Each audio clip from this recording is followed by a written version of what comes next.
So it is Thanksgiving Eve and a little odd to be doing a video today, and especially since I've sort of turned the camera around.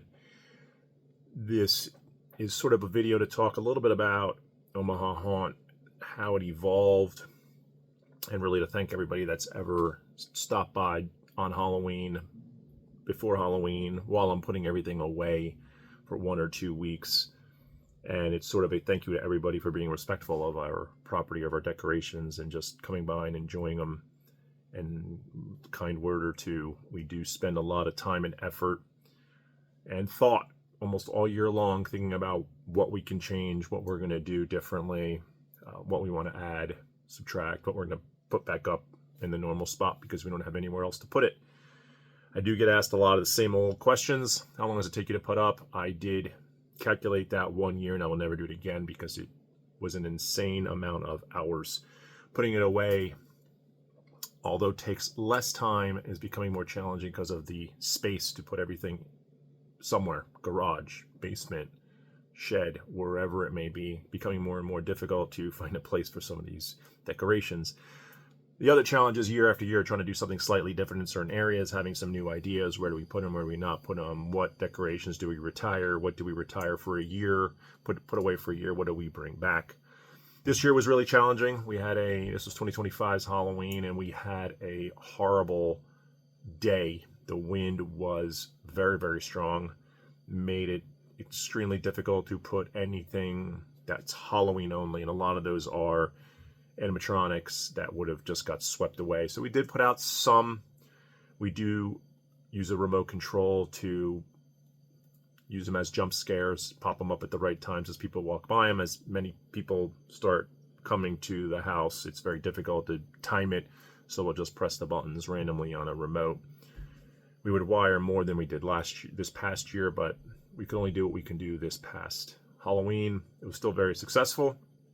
We gave away 510 candy bars, and we estimated about 1,000 total visitors. And the candy bar calculation isn't because we're counting each one, and we just know how many we bought and then how many we returned. So we just do the math there, and it just gives us an idea to make sure we have enough year after year. A bunch of years back, we did run out of candy, had to make a run to the store because we just didn't expect the amount of traffic and volume we got, but we were very happy to see it. And like I said, it's really an exciting day. We were a little disappointed this year with the weather, but the folks that came and the kids, it was great, and we had a good time, a lot of laughs. Fortunately, there was some tears too by some children, and we don't purposely try to make anyone cry, but sometimes these things happen, and it is more of a scary, creepy type of decoration than it is happy and jolly, but that's just the theme we have gone with. So again, it's a thank you to anybody that's ever visited. We do want to probably put some more videos out there. Even in here on some comments, some people have asked me how I made certain things, and I've never done how-tos. I've copied a lot of people's from YouTube, some DIY videos. I've then adapted them to what I thought would make sense or what I was capable of doing. I'm not some of these expert woodworkers or DIY type of folks that exist on the internet. Just a dad with a passion with my son, younger son, and we've enjoyed this and had a good time the last bunch of years as we've grown the decorations and really thought about it more carefully than we had probably years past, where we just had a bunch, put them out, and that was what we had. And now we have limited real estate around the property. Okay, what are we going to do? What are we going to do different?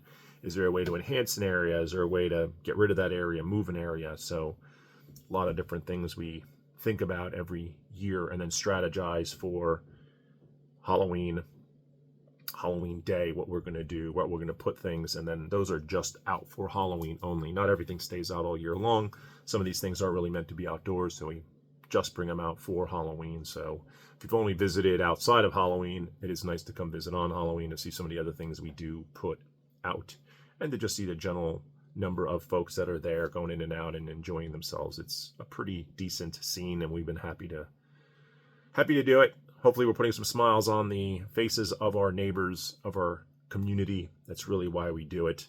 No more reason than that than to bring some joy to the neighborhood, some fun to the neighborhood, and Hope to do more videos next year. We didn't do nearly as many as we envisioned, but we were very busy putting it up. I start 2 weeks into September, the last 2 weeks of September, so 6 weeks total. It's pretty much up, but it takes me weeks to get it fully up. And even then I'm still adding things. Even the week before Halloween, I was still having a few side projects to work on. So that typically happens every year. So it could evolve over the course of a month. Mostly things will get added, not really subtracted. So with that, thanks again for anyone that has ever stopped by. I will do a short video probably following this as a thank you to anyone, since this is a bit of a long form, but since we've never really turned the camera around, and one of the decorations is behind me, keep it in the basement outside of the holiday season, Halloween season, but tomorrow is Thanksgiving. It just took me a while to get this video going. It did take a while. I think November 11th I finished putting everything away. So happy Thanksgiving, and hopefully if you swing by, I hope you had a happy Halloween.